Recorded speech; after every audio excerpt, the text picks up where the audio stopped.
मैंने मान बिनतार धन है नहीं तन छीन। विधि मंगल करण ते सब विधि मंगल हो। होत उदंगल दूरि सब हम जो भानु जो। होत उदंगल दूरि सब हम जो भानु जो।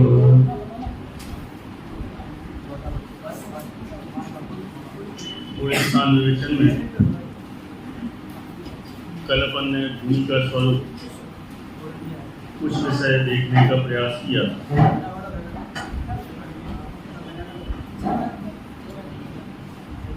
चार बड़े स्थान तक की अपन ने संक्षेप में कल चर्चा की थी।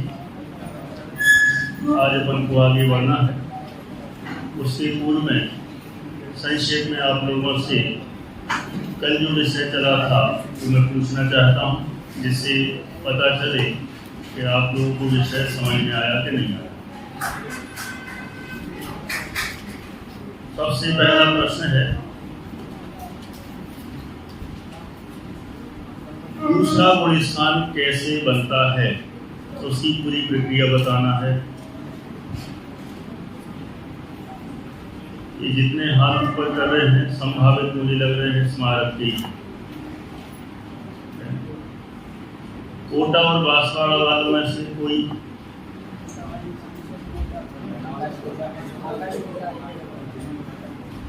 हाँ बताओ, चलिए बता बोलो।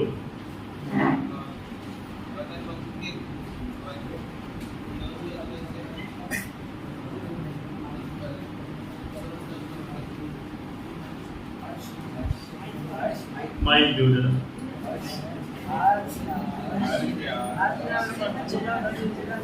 हाँ जी बोलो।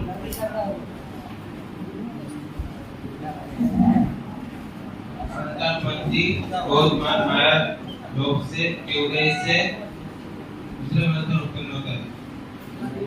इन्होंने इतना बताया कि अनंतानुबंधी क्रोध मान माया लोभ में से किसी एक के उदय से दूसरा गुण स्थान उत्पन्न होता है।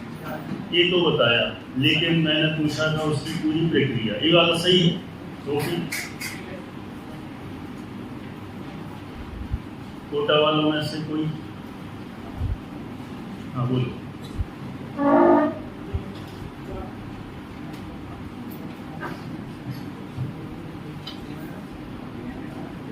चौथे स्थान में जब औसमिक समय तो रहता है तो उस औसमिक समय को अकाल है। तो अकाल के कानून से पहले अगर अनंतानुबंधी तो कसाय का उत्पन्न हुई, उससे डायरेक्ट दूसरे को स्थान से लिया। अच्छा प्रयास, बढ़िया। इसमें थोड़ा और एक्स्ट्रा कोई बता सकता है? मैंने इतना तो सवालों के उत्तर सही है, पूरा आ जाए जिसमें कुछ भी नहीं बचे। तो कोई कह रहा होगा क्या बचा तो है ही नहीं कुछ, लेकिन फिर भी बचा है।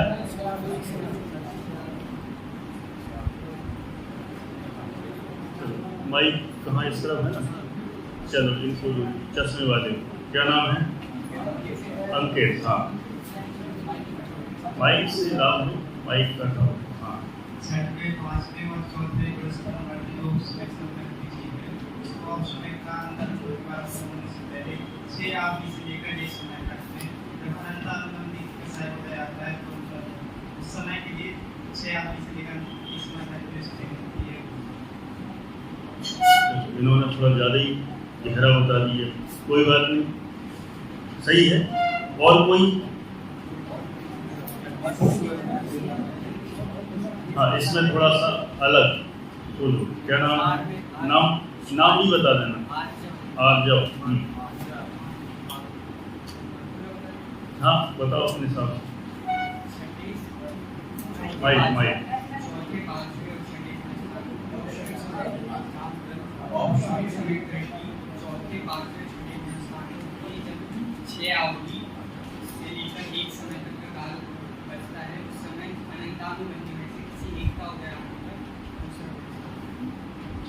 वो लगभग सेम दोनों। इससे अलग बताओ कुछ। हाँ कोई बात नहीं, थोड़ा सा चेंज करके बोल सकते हो। पहले अपना नाम बता दो। कृणाल।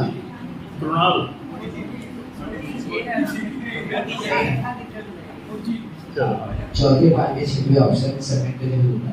उसके अंदर उनकी अंतिम 6 आदि से एक समय पर है। उस समय के बीच में अनंतानुबंधी कषाय किसी एक कषाय का उदय आने पर दूसरा प्रश्न। ठीक है, उससे मैं सकता, कोई बात नहीं। चलो आप लोग ऊपर से बता रहे, हम यहाँ से जा रहे थे नीचे से ऊपर तक जाके फिर लौट के आए।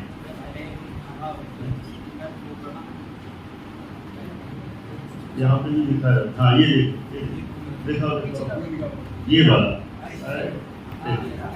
देखिए, क्लियर है। इससे पिक्चर को देख के ख्याल में आता है कोई यहाँ से ऊपर सम्यक रूपी पर्वत पर गया। कौन से सम्यक के ऊपर?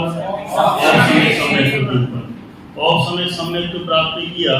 और औपसम्यक सम्यक का काल कितना है?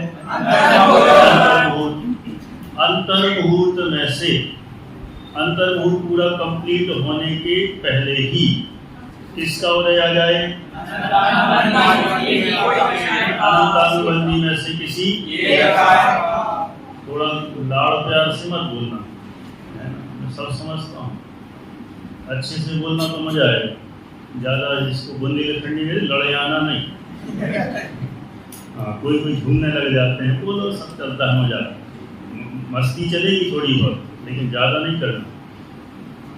वहां से माने पहले गुण स्थान से कोई चौथे में गया हो, पांचवें में गया हो अथवा सातवें में गया हो और औपसम्यक सम्यक प्राप्त किया।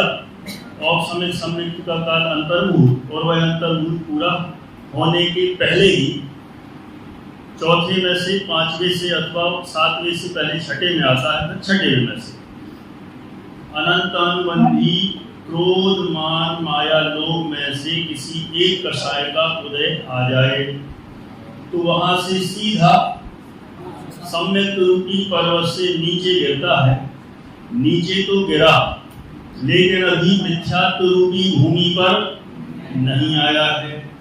ऊपर से गिरा, कहते ना आसमान से गिरा और जमीन पर अटका, वही बात है। अभी जमीन पर नहीं आया, तो वहां जो अटका हुआ है गिर ही रहा है।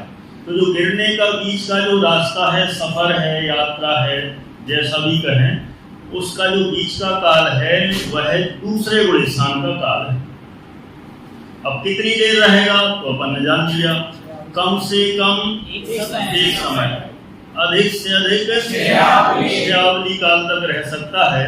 उसके बाद नियम से उसको भूमि पर आना ही है, ये फाइनल है।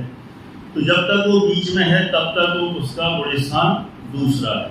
अब इसमें कोई ऐसा कह सकता है कि जिस जगह पर वो गिरा हुआ है ऊपर से, तो वही जगह बस का दूसरा गुण स्थान है कि उसके ऊपर और नीचे का भी हो सकता है, ऊपर नीचे का जहां पर है वहां से बस जितना भी गिरता गया और गिरता गिरता गया मिथ्यात्व की भूमि के जस्ट ऊपर तक हो, तब तक वह पूरा का पूरा दूसरा गुण स्थान जानना चाहिए। ये हो गया। अब इसके बाद अगला प्रश्न, मान लो औपसम्यक सम्यक का काल पूरा हो गया, अभी तो इतना था कि पूरा नहीं हो, अब मान लो पूरा हो गया कंप्लीट, तब क्या स्थिति बनती है वो बताना है। कितने लोग बता सकते हैं?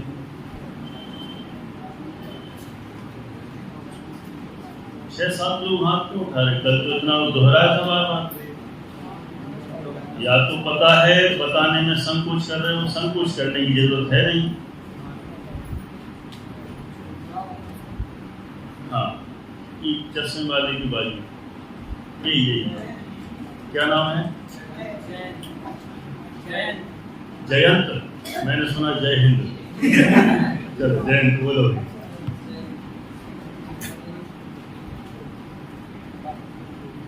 कोशिश करना है सबको, जो भी है प्रयास करें। 1-2 बार में कॉन्फिडेंस आ जाएगा तो बनेगा।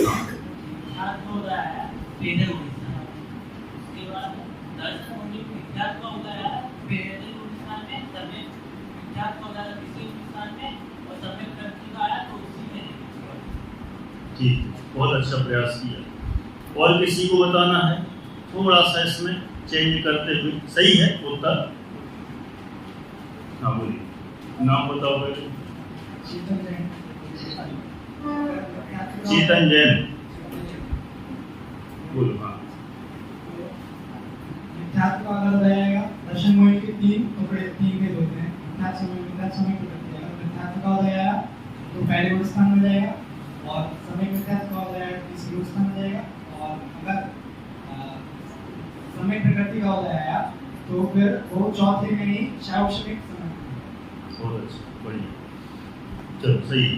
अब देखो इसमें इतना बस कह रहा हूँ, इसी लीग में पहले गुण स्थान से चौथे पांचवें आदि कहीं गया, तो वहाँ जब औपसमिक सम्यक्त प्राप्त करता है, औपसमिक सम्यक्त जब प्राप्त करता है, वहाँ दर्शन मोहिनी के तीन टुकड़े हो जाते हैं।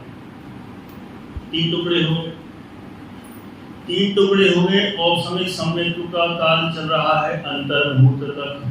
वो नहीं आए भैया का धोती के पट्टे वाले सामने,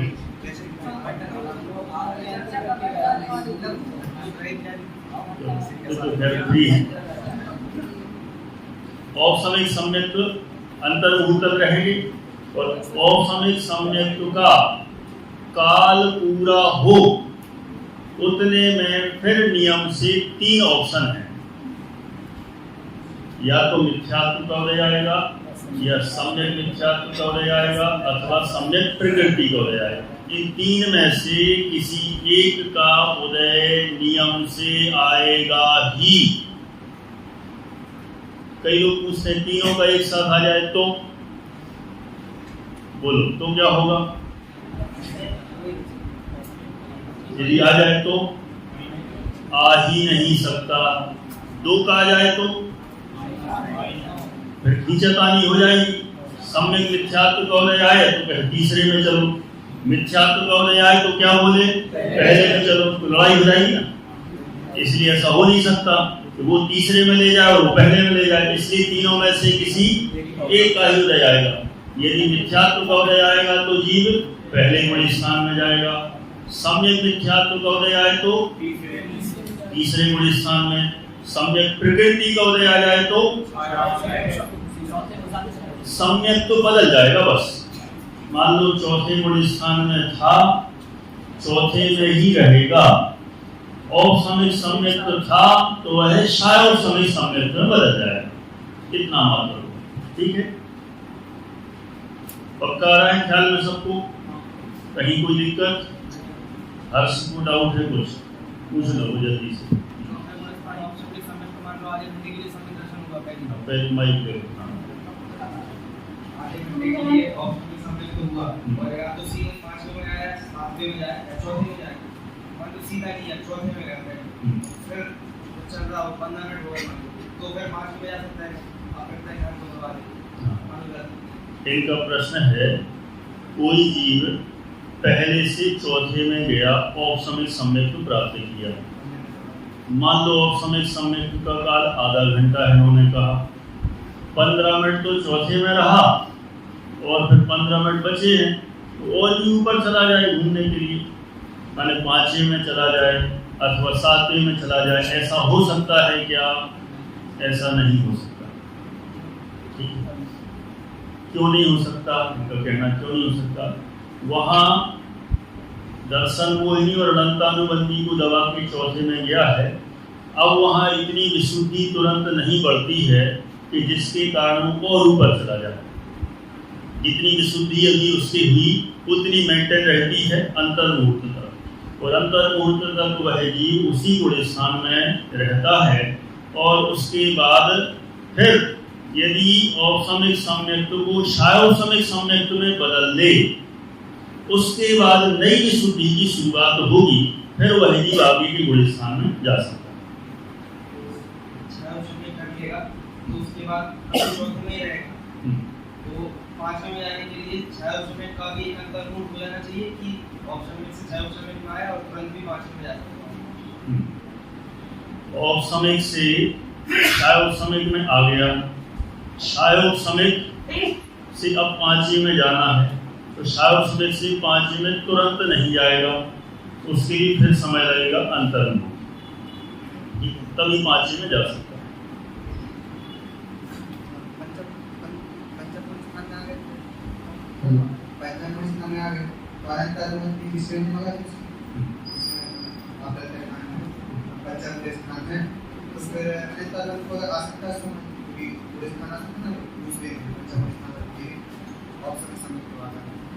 पहले पुलिस में था, 5 में आ गया, उसने ऑप्शन सबमिट किया, लेकिन उसकी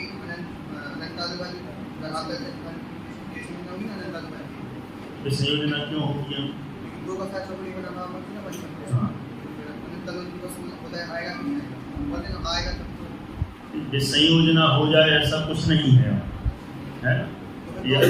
उपसमय का दोनों हाँ, दोनों का उपसमय है। हाँ, दोनों में से किसी का भी ले जा सकता है। मान लो 5वें गुण स्थान में कोई जीव है और औपसमयिक सम्यक्त प्राप्त किया, औपसमयिक सम्यक्त प्राप्त करने वाले जो 5वें गुण स्थान में हैं, उनकी अप्रत्यक्ष वर्ण का भी उदय आ सकता है, अनंतानुबंधी का भी उदय आ सकता है। यदि अप्रत्यक्ष वर्ण का उदय आए तो 4थे गुण स्थान में आ जाएगा, यदि अनंतानुबंधी का उदय आए तो दूसरे गुण स्थान में चला जाएगा। इस तरह की व्यवस्था बनी। ऐसा भी हो सकता है शंका समाधान में यही न रह जाए, तो ऐसा भी हो सकता है। इसलिए अपन थोड़ा सा आगे बढ़ते हैं। मुझे पता है आप लोगों की जिज्ञासा बहुत होती है और जिज्ञासु लोग ही बहुत अच्छा स्वाध्याय करते हैं, करना भी चाहिए। लेकिन जो कई लोग ऐसा भी सोचते हैं कि तो इनकी शंकाओं का समाधान हो रहा है, आगे तो बढ़ ही नहीं रहे, तो थोड़ा आगे भी बढ़ेंगे और शंका समाधान भी चलता रहेगा। 5वें गुण स्थान पर आते हैं अपन सीधा और उसकी चर्चा प्रारंभ करते हैं। सबसे पहले हम देख रहे हैं 5वें गुण स्थान का नाम क्या है। सबसे पहला नाम बता रहे हैं देश विरत। देश विरत मतलब देश माने कौन सा देश? पहले तो ये बताओ, भारत देश के पाकिस्तान है? इतना तो क्लियर है। आप लोग विद्वान होने की जरूरत नहीं। जैसे जनरल समाज में जाओ ना और वहां पे पूछो कौन सा देश, कोई लोग बोलते भारत देश। भारत देश से विरत नहीं होना है। देश विरत माने एक देश विरत। एक देश विरत मतलब एक देश त्याग। एक देश त्याग कहो, थोड़ा त्याग कहो, अल्प त्याग कहो, है? इतना त्याग जहां हो जाए उसको कहते हैं देश विरत। इसके अनेक नाम हैं। पहले तो अनेक नामों पर देखते हैं। जैसे इसको ही अपन वीरता विरत भी कहते हैं, संयमा संयम भी कहते हैं। तीसरा नाम देश चारित्र भी कहते हैं, देश संयम भी कहते हैं। सामान्य रूप से इसे अनुव्रति भी कहते हैं, प्रतिमाधारी श्रावक भी कहते हैं। ऐसे अनेक नाम 5वें गुण स्थान के शास्त्रों में मिलते हैं। ठीक है, वहां से दिख रहा है, जूम नहीं हो सकता है। हो जाए तो दिखा, जूम में ऐसा हो बाहर ही गड़बड़। ठीक है, उतना ही करो जितना बाहर ना जाए। अगला है, अब है पॉइंट है अपना गुण स्थान का परिचय। परिचय प्राप्त कर लेते हैं। यह सकल संयम के अभ्यास रूप गुण स्थान है। सकल संयम कहाँ होता है? बोलो, सकल संयम कहाँ होता है? कौन से? जोर से बोलो। छठे में ना, छठे सातवें, यहाँ से सब सकल संयम है। तो वहाँ छठे सातवें आदि में जाने के लिए, माने सकल संयम की प्राप्ति के लिए यह 5वां गुण स्थान कैसा कहा? अभ्यास रूप कहा। समझ लो, प्रैक्टिस कहें। यहाँ अभ्यास होता है मुनि जीवन का अभ्यास। यहाँ से ही जीव जैसे जैसे क्रम से आगे बढ़ते हुए और फिर वहाँ पर मुनि बनते हैं। ये सर्वथा नियम नहीं है कि 5वें गुण स्थान में आके अभ्यास करे ही फिर मुनि बने। कई जीव ऐसे भी होते हैं कि 5वें में नहीं भी आते और मुनि बन जाते हैं। ऐसा भी हो जाता है, माने 5वां आए ही आए ऐसा कोई नियम नहीं। लेकिन जो थोड़े से कमजोर होते हैं वे 5वें से धीरे धीरे पुरुषार्थ करते हुए आगे बढ़ते हैं, और जो विशेष पुरुषार्थी होते हैं उनको 5वें की भी जरूरत नहीं है, उसके पहले ही दीक्षा लेके डायरेक्ट 7वें में पहुंच जाते हैं। ऐसे अनेक महापुरुष होते हैं जो डायरेक्ट 7वें चले जाते हैं, 5वें की जरूरत नहीं। लेकिन जो मंद पुरुषार्थी होते हैं धीरे धीरे आगे बढ़ सकते हैं, उनके लिए 5वां गुण स्थान है कि अभ्यास करते करते आगे बढ़ते हैं। यहाँ लिखा है संयम धारण करने में असमर्थ जीव स्थूल रूप से व्रतों का पालन करते हैं, तब श्रावक संज्ञा को प्राप्त करते हैं। व्रती श्रावक का एकमात्र यही गुण स्थान है, इसके ना नीचे और ना इसके ऊपर। व्रती श्रावक जितने होते हैं वे सब 5वें गुण स्थान वाले ही होते हैं, इसके नीचे कोई व्रती नहीं होता, श्रावक व्रती श्रावक नहीं होता, और ना इसके ऊपर कोई व्रती श्रावक होते हैं। मात्र 5वां एकमात्र गुण स्थान है जहां व्रती श्रावक होते हैं। कोई ऐसा भी सोच सकता है कि कोई पहले गुण स्थान में व्रत ले ले तो वो व्रती श्रावक नहीं कहलाएगा। वो उपचार से भले ही कह दो कि पहले गुण स्थान में किसी ने व्रत ले लिए हों तो वह उपचार से व्रती कहलाता है। वास्तव में तो व्रती श्रावक 5वें गुण स्थान वाले ही होते हैं, ना उसके नीचे और ना उसके ऊपर। यह गुण स्थान 2 गतियों में पाया जाता है। कौन सी 2 गति? मनुष्य गति और तिर्यंच गति। 5वां गुण स्थान ना तो देवों के होता है और ना ही नारकियों के होता है। देव और नारकियों में 4 ही गुण स्थान होते हैं, पहले से चौथा।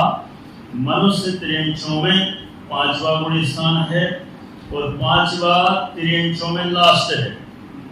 मनुष्यों में तो 5वां और उसके ऊपर पूरे 14 गुण स्थान हो सकते हैं। ये इतना गुण स्थान का परिचय है। अब इसके बाद अपन गुण स्थान का सामान्य अर्थ देखते हैं, जो 5वें गुण स्थान का बोलिए। इनका प्रश्न है कि तिर्यंच में 5वां गुण स्थान कैसे बन सकता है। तिर्यंचों में 5वां गुण स्थान होने के लिए 2 कषाय चौकड़ी का अभाव चाहिए, और 2 कषाय चौकड़ी का अभाव तिर्यंचों की भी हो सकता है। इस दृष्टि से उनके 5वां गुण स्थान बन जाता है।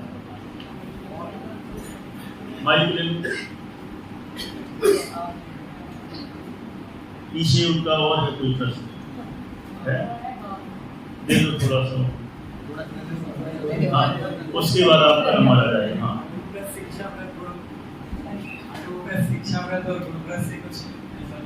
हाँ, ऐसा कुछ नहीं। माने तिर्यंचों की अणुव्रत पूरी तरह से पलें, गुणव्रत पलें, शिक्षा व्रत हो, ऐसा कुछ नहीं होगा। उनके सामान्य रूप से स्थूल रूप से अणुव्रत पल जाते हैं, मनुष्यों जैसे तो वे भी नहीं पलेंगे। ये सारे नियम मनुष्यों की मुख्यता से हैं। तिर्यंचों में 2 कषाय चौकड़ी का अभाव होगा और स्थूल रूप से अणुव्रतों का पालन होगा। गुणव्रत भी नहीं होंगे, शिक्षा व्रत भी नहीं होंगे। मुख्यता से वहां अंतरंग में 2 कषाय चौकड़ी का भाव। जो अपना महामत्स्य है किसका महामत्स्य? अपने ही समझ लो। कहाँ पर रहता है? स्वयं रमण समुद्र में। उसका भी 5वां गुण स्थान हो जाता है। तो 5वां गुण स्थान हुआ तो फिर वो 5वें गुण स्थान के योग गुणव्रत, शिक्षा व्रत आदि का पालन कैसे करेगा? अणुव्रत भी हो जाते हैं, वो भी बहुत स्थूल रूप से। अब उसके लिए अणुव्रतों में 5 पापों का एक देश त्याग होगा। जितना वहां भूमिका अनुसार हो सकता है उतना करता है। मनुष्यों जैसा तो वो बिल्कुल नहीं कर सकता। ठीक, अंतरंग में लेकिन 2 कषाय चौकड़ी का भाव जैसे मनुष्यों के होता है वैसे तिर्यंचों के भी हो जाता है। ठीक, हाँ, जैसे 6वें 7वें गुण स्थान के अभ्यास को 5वां गुण स्थान कहा है कि उसमें अभ्यास करते हैं, तो वैसे मिथ्या दृष्टि के लिए भी कह सकते थे कि दूसरा मतलब कोई एक नया गुण स्थान दे देते रति मिथ्या दृष्टि, इसमें जो मिथ्या दृष्टि जो व्रत पाल रहा है उनके लिए गुण स्थान हो जाता, तो उसका अनुरूप भी हो सकता था। और फिर मिथ्या दृष्टि मतलब कोई बात नहीं, दे दो। इनका प्रश्न है, प्रश्न सुनना, इनका कहना है कि जैसे सकल संयम के लिए 5वां गुण स्थान अभ्यास रूप है, ओके, ऐसे ही रति श्रावक बनने के लिए पहला गुण स्थान की हम अभ्यास रूप पहले में कोई नया गुण स्थान बना दें कि जो अभ्यास रूप हो जाए, तो बना दो ना। पहले गुण स्थान के भी असंख्यात भेद हैं, उनमें एक अपना नाम वाला भी जोड़ो, कोई दिक्कत नहीं है, उसमें ये नाम भी बन जाएगा, कोई बात नहीं। ओके, चलो और कुछ आगे बढ़े। अब अपन देश विरत का सामान्य अर्थ देख रहे हैं। देश विरत, इसका अर्थ देखें। देश प्लस व्रत, इन दो शब्दों से मिलकर देश व्रत बना है।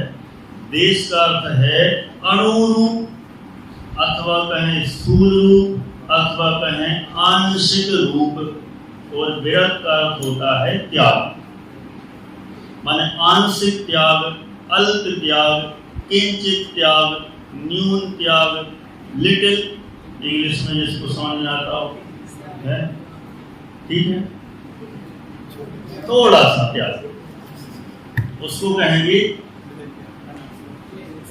ये देखो बुंदेलखंड वालों की आवाज आई, तनसो त्याग, हाँ तनसो ही चलेगा उसमें क्या है, तो उतना त्याग उसको कहेंगे देश विरत, बस। लेकिन ये त्याग किसका, ये भी समझ लो। कई लोग सोचते हैं ये थोड़ा सा त्याग का मतलब, थोड़ा सा त्याग माना थोड़े से आलू प्याज त्याग दिए, रात्रि भोजन त्याग दिए, ये त्याग, यहाँ इसकी बात नहीं है। तो फिर किसकी बात, 5 पापों का थोड़ा त्याग, एक देश त्याग, अथवा कहें 5 पापों का स्थूल त्याग। 5 पापों में त्याग यदि कहें तो 2 प्रकार के पाप होते हैं, एक स्थूल पाप, एक सूक्ष्म पाप। तो व्रती श्रावक के स्थूल 5 पापों का त्याग होता है, और जो मुनिराज होते हैं उनके स्थूल और सूक्ष्म 5 पापों का त्याग होता है। तो यहाँ स्थूल रूप से 5 पापों का भी त्याग कर देते हैं, इसलिए उनको देश व्रत कहा जाता है। ओके, ये तो हो गया शब्दार्थ सामान्य। अब अपन लक्षण देखते हैं। लक्षण अपन यहाँ लिखा हुआ है, प्रत्याख्यानावरण कषाय के उदय से पूर्ण संयम भाव प्रकट न होने पर भी अप्रत्याख्यानावरण कषाय के अनुदय से 5 पापों के त्याग रूप एक देश व्रत होते हैं, उसे देश व्रत गुणस्थान कहते हैं। फिर से देखना भाई एक चीज का, प्रत्यक्षानावरण कषाय के उदय से, अपन ने देखा था 5वां गुणस्थान कौन सी कषाय के उदय से, प्रत्यक्षानावरण कषाय के उदय से, वही लिखा गया प्रत्यक्षानावरण कषाय के उदय से। पूर्ण संयम भाव प्रकट न होने पर भी, पूर्ण संयम भाव प्रकट नहीं है, क्योंकि वह पूर्ण संयम भाव कहाँ प्रकट होता है, 6, 7 आदि गुण स्थानों में। यहाँ तो पूर्ण संयम भाव प्रकट नहीं हुआ। प्रकट न होने पर भी अप्रत्याख्यानावरण कषाय के अनुदय से, किसके अनुदय से, अप्रत्याख्यानावरण दूसरे नंबर की कषाय है, उसके अनुदय से। अनुदय का मतलब है उदय में नहीं आना, अथवा कहें दब जाना, सामान्य रूप से दब जाना, उदय में नहीं आना। कभी कभी तो कह देते हैं अभाव हो जाना, सामान्य रूप से कह देते हैं, है ना। अपन कहते हैं 5वां गुणस्थान कैसे, 2 कषाय चौकड़ी के अभाव से, तो अभाव भी सामान्य रूप से चलता है, लेकिन वहाँ अभाव का अर्थ सर्वथा अभाव नहीं है।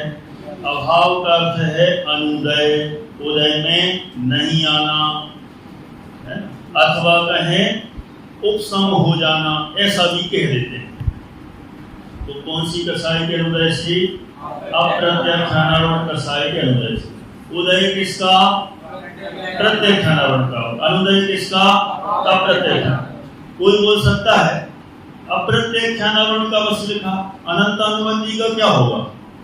अरे जब अप्रत्यक्षानावरण का अनुदय हुआ तो अनंत अनुबंधी तो उसमें आई गई, ऑटोमेटिक आ गई, उसको कहने की अलग से आवश्यकता नहीं है।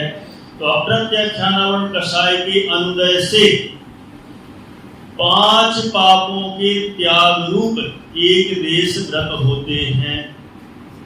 5 पापों के त्याग रूप मतलब 5 पापों का एक देश त्याग रूप एक देश व्रत होते हैं, उसे देश व्रत गुणस्थान कहते हैं। अब यहाँ पर एक अगला बिंदु है व्याख्या बिंदु। तो व्याख्या बिंदु माने कि थोड़ी अलग से विशेष व्याख्या होना चाहिए। तो क्या मतलब है इसका? सबसे पहला तो प्रत्यक्षानावरण, इसका मतलब कोई बता सकता है क्या होता है प्रत्यक्षानावरण? 2-3 लोग हाथ उठा रहे हैं, चलो बोलो। माइक से इसलिए बुलवाता हूँ सबकी आवाज इसमें रिकॉर्ड हो जाए, यादें बनी रहती है कि हम भी थे। चलो बोलो।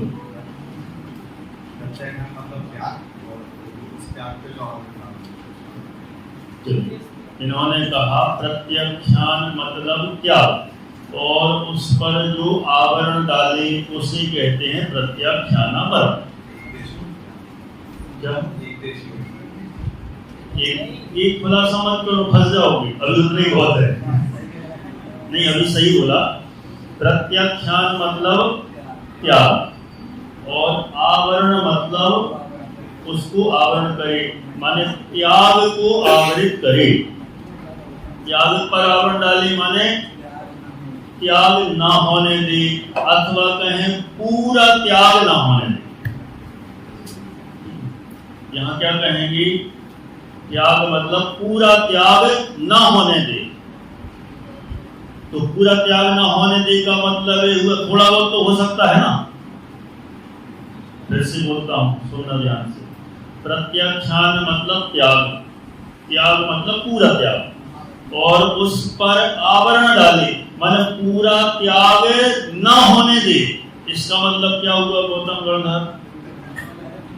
प्रत्यक्षानावरण तो हुआ, माने पूरा त्याग ना होने दे का मतलब इसमें से एक चांस निकलता है। क्या निकलता है? थोड़ा बहुत तो त्याग हो सकता है ना। इसका मतलब पूरा त्याग नहीं होने देगी, लेकिन थोड़ा बहुत तो त्याग हो सकता है।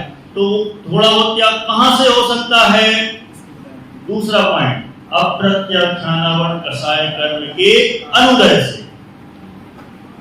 अप्रत्यक्षानावरण कसाय के अनुदय से माने ये नीचे वाली कसाय थोड़ा सा त्याग कराएगी और वो पूरा त्याग नहीं करने देगी। बीच का बैलेंस बन गया ना। फिर से बोलता हूं, प्रत्यक्षानावरण कसाय तो पूरा त्याग नहीं होने देगी, है? पूरा त्याग नहीं होने देगी, लेकिन थोड़ा बहुत यदि चाहो तो हो सकता है काम। उसके लिए क्या करना पड़ेगा? अप्रत्यक्षानावरण का अनुदय करना पड़ेगा। तो ये अप्रत्यक्षानावरण क्या है? हाँ, कौन बताएगा? ये बताएगा कोटा से। बहुत बढ़िया।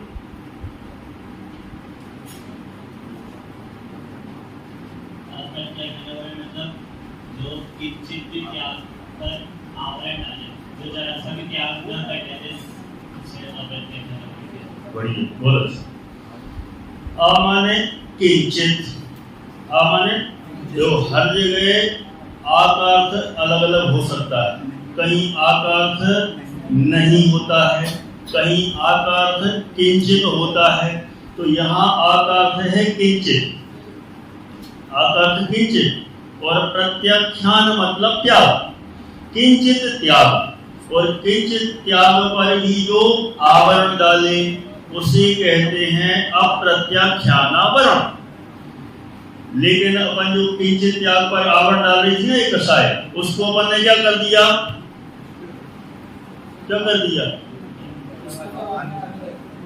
दबा दिया, ऐसा कहो। उसको उदय में आने नहीं दिया, अनुदय हो गया।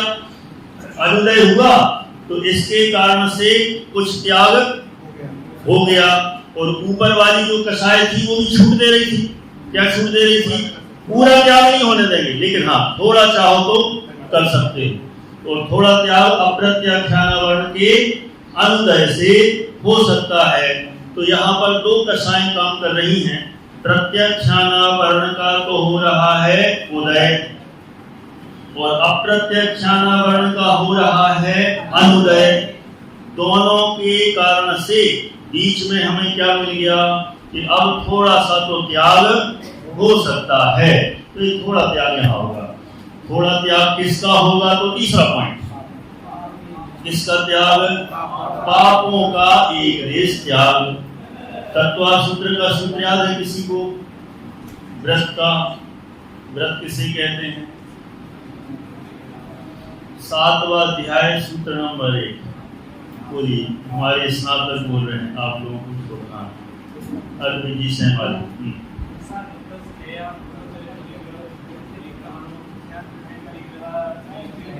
चलो ठीक है, एक शब्द इधर हुआ। आप लोग तो यहाँ आई नहीं थे, जब ये थे यहाँ इनको हम पढ़ाते थे उस समय, जब स्मारक में हम थे। बढ़िया। क्या सूत्र है? हिंसा नृतस्तेया ब्रह्म परिग्रहेभ्यो विरतिर्व्रतम्। याद है? किसको याद है?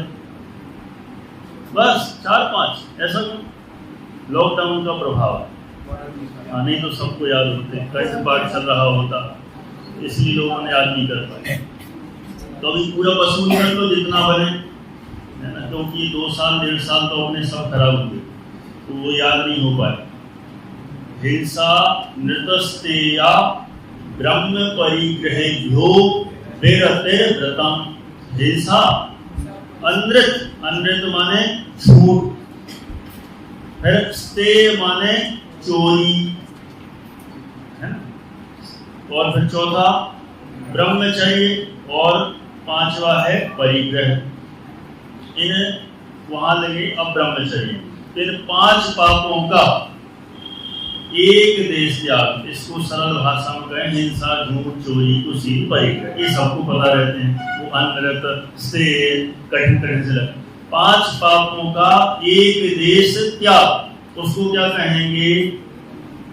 क्या कहेंगे? व्रत कहेंगे। कौन सा व्रत?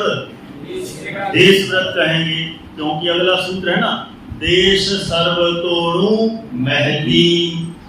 एक देश त्याग हो तो अणुव्रत, और पूरा त्याग हो तो महाव्रत। तो यहाँ पर 5 पापों का कितना त्याग है? एक देश त्याग है। तो एक देश त्याग होने से यहाँ पर अणुव्रत कहा जाएगा। परिभाषा में कोई डाउट? फिर से देखो परिभाषा, एकदम पक्की हो जाए, फिर आगे बढ़ते हैं। क्या देखा? प्रत्याख्यान वर्ण कषाय के उदय से, ये तो हो गया। अब ये पूरी पढ़ते हैं और फिर मैं पूछता हूँ कितने लोग बता सकते हैं। ठीक है, माइंड मेकअप कर लेना, प्रयास करें कि 90% लोग आंसर दे सकें। ओके, प्रत्याख्यान वर्ण कषाय के उदय से, उदय हो गया इसका, प्रत्याख्यान वर्ण कषाय के उदय से। पूर्ण संयम भाव प्रकट ना होने पर भी, ये दूसरा पॉइंट हो गया। पूर्ण संयम भाव प्रकट नहीं होगा। क्यों नहीं होगा? प्रत्याख्यान वर्ण कषाय का उदय है इसलिए, पर भी। लेकिन अप्रत्याख्यान वर्ण कषाय के अनुदय से, तीसरा पॉइंट अप्रत्याख्यान वर्ण कषाय का अनुदय हो गया। उससे क्या होना है? 5 पापों के त्याग रूप एक देश व्रत होते हैं, उसे देश व्रत को स्नान कहते। चलो, कितने लोग बता सकते हैं? ये तो 70% रिजल्ट आया, 90% नहीं पहुंचा। चलो, लेकिन बहुत लोग प्रयास कर रहे हैं। एक साथ बोल दो फिर।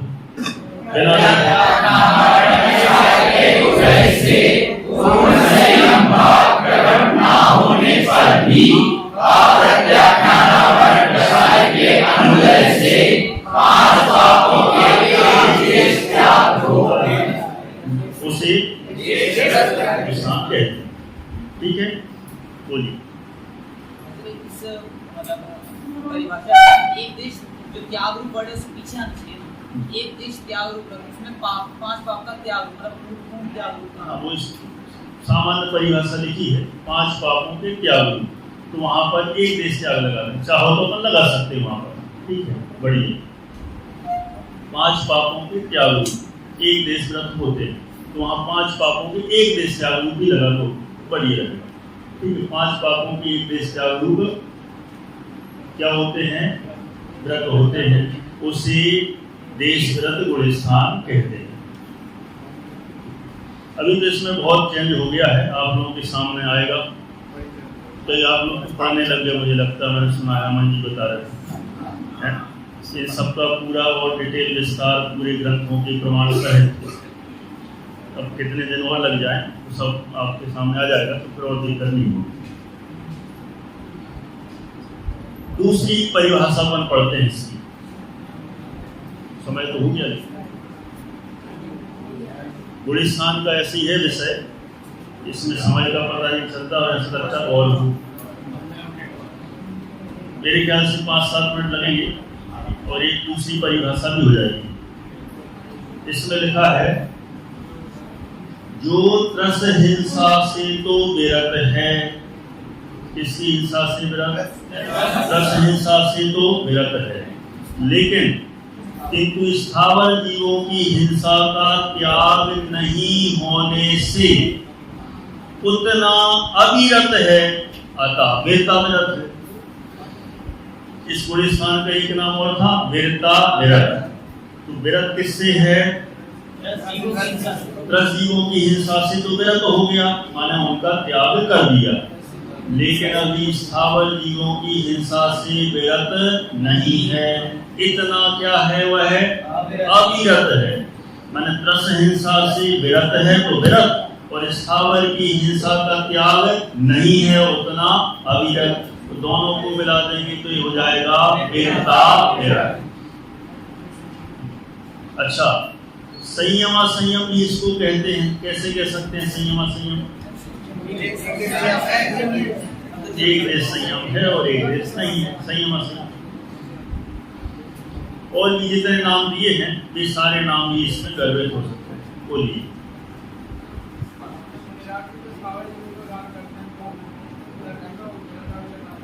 हाँ, एक का प्रश्न है कि मुनिराजों के द्वारा भी कुछ स्थावर जीवों की हिंसा हो जाती है, तो उनको ही वीरता विरत कह सकते हैं कि नहीं? बोलो, कौन इसका जवाब देगा? प्रश्न बहुत अच्छा है, बोलो। क्या नाम? आ जाओ, माइक ले लो।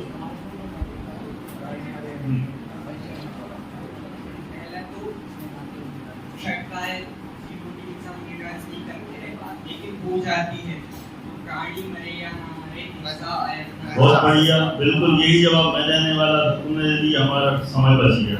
धन्यवाद। प्राणी मरे या ना मरे, हिंसा अयत्नाचार से तब बंद होता है नहीं जब रहे यत्नाचार से।